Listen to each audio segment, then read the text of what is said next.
Alam mo, si Blight, mahirap din ispilengin ng babaeng ito eh. Mag-ingat-ingat ka rin sa pagsasalita. Baka mamaya, sa'yo na naman ang buwelta niyan. Ay, teka muna. Akala ko ba ayaw na ni Andrea Brillantes sa basketball player? Pero hindi naman bilang karelasyon. Sinabi pala niya na gusto raw niyang makadate. Date lang naman po. Makasama lang, kumain sila, makakwentuhan. Si Kai Soto, isa po sa 12 manlalaro ng FIBA na talaga naman pong 7'3 ang height. 7'3 ang height. 5'2 si Blight. Naku, di hanggang bewang siya.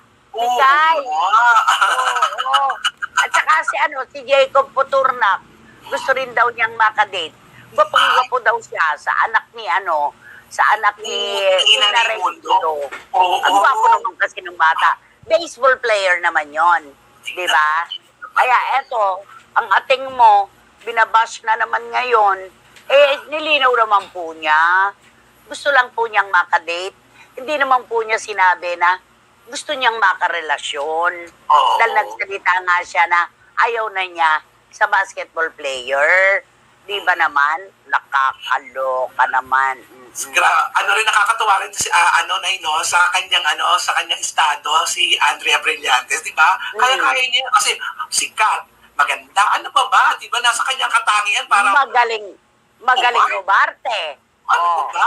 Di ba? At saka masaya sa buhay kahit nag-iisa. Sabi nga, alone but happy.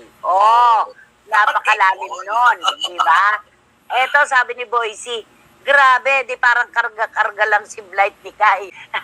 Si Kai Soto, 7'3", 5'2". Ikaw na mag-isip, paano na yon? Di kakargahin siya hanggang bewang. Nakakaloka naman to talaga. Alam mo, si Blight, mahirap din ispilengin ng babaeng ito eh. Mag-ingat-ingat ka rin sa pagsasalita. Baka mamaya, sa'yo na naman ang buwelta niyan. Pero okay lang po si Kai Soto. Magaling itong batang ito. Kaya puso, tangkilikin natin ang FIBA World Cup, ang mga Pinoy. Sabi ni John. Yun. Diba?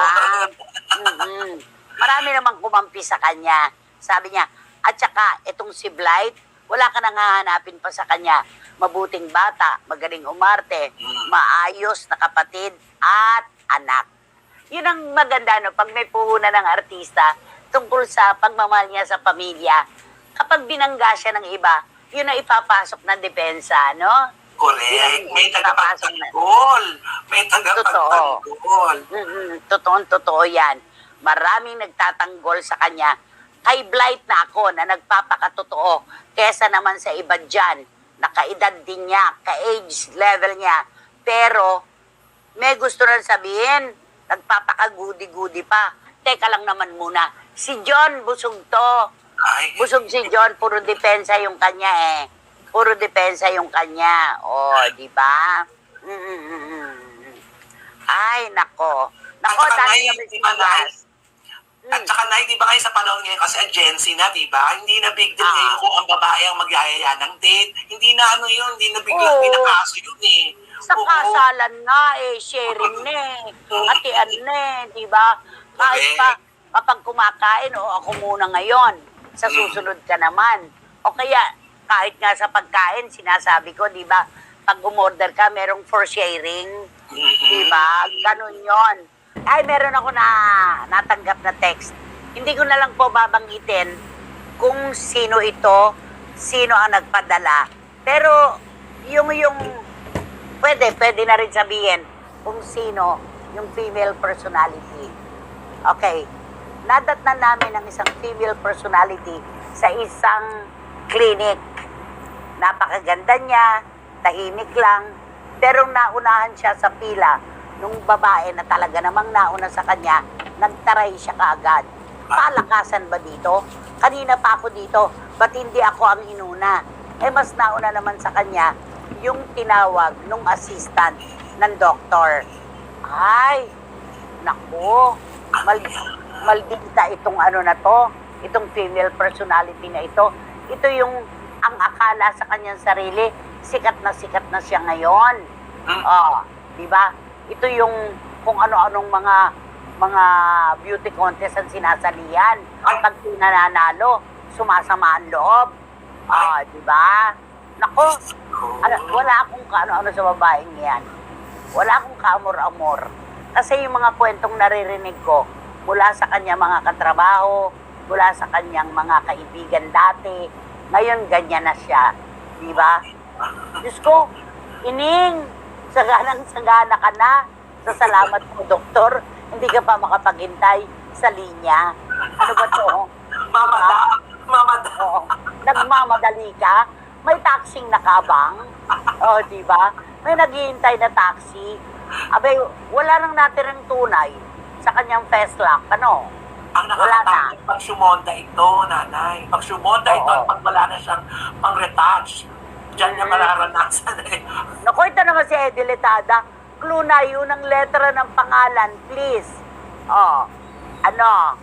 At Tita Nene Olanday. Grabe kayo.